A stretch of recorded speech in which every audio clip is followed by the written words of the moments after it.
डोलिया। एक हमरा भैया के फरमाइश रहे से कि जैसन सोचले रहनी अरे वैसन पियावा मोर बड़े। कहल जाला ना कि आदमी के गोर रूप में गुमान ना करे के कि जवन बात बा सबर का मैं गोर का करे। तू घरे चल जा, का दिक्कत बा? जा तू घरे चल जा।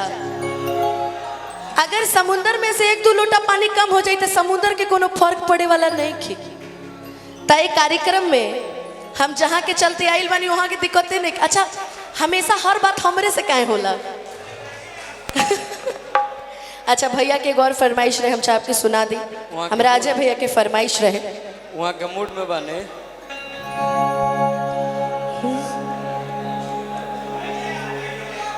कुछ लोग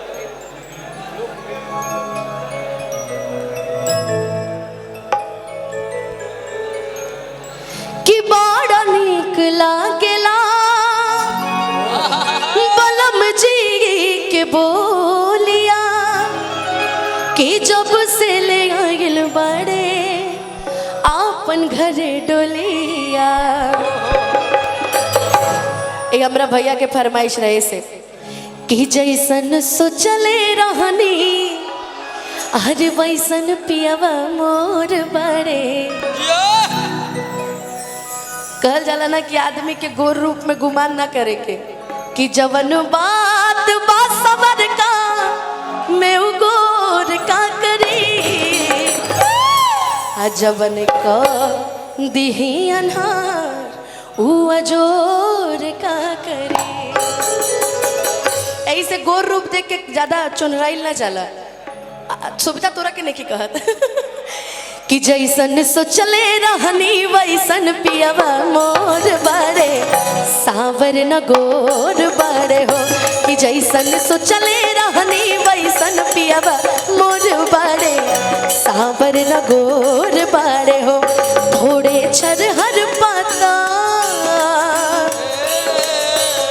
कि थोड़े छरहर पातर मोट थोड़े थोड़े बड़े सावर न गोर बड़े हो। कि जैसन सोचले रहनी वैसन पियावा मोर बड़े सावर न गोर बड़े हो।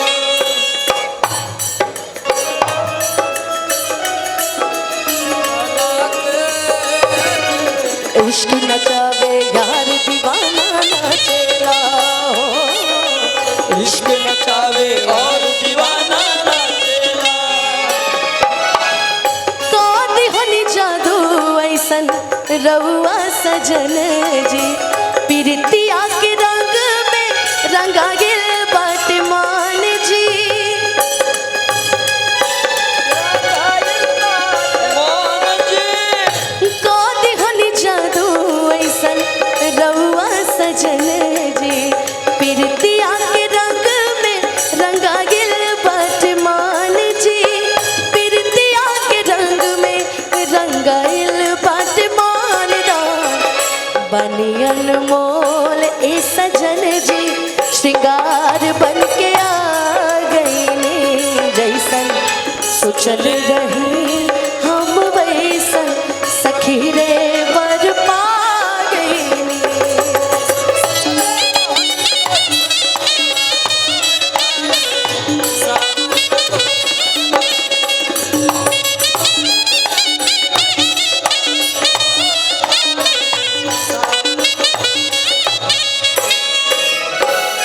बड़ा नीक लागेला बलम जी के बोलिया कि जब से ले आइल बड़े आपन घरे डोलिया।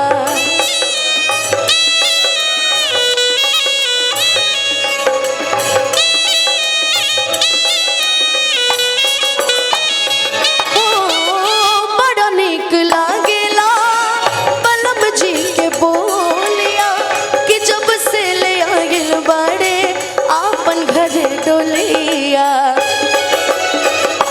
बन के हमरा जिंदगी बन के हमरा जिंदगी में आइल अंजोर बड़े सावर न गोर बड़े हो कि जैसन सोचले रहनी वैसन पियवा मोर बारे सावर न गोर बार हो कि थोड़े छर हर पातर मोट थोड़े तोड़ बड़े सावर न गोर बड़े हो कि जैसन सोचले रहनी वैसन पियवा मोर बड़े सावर न गोर बड़े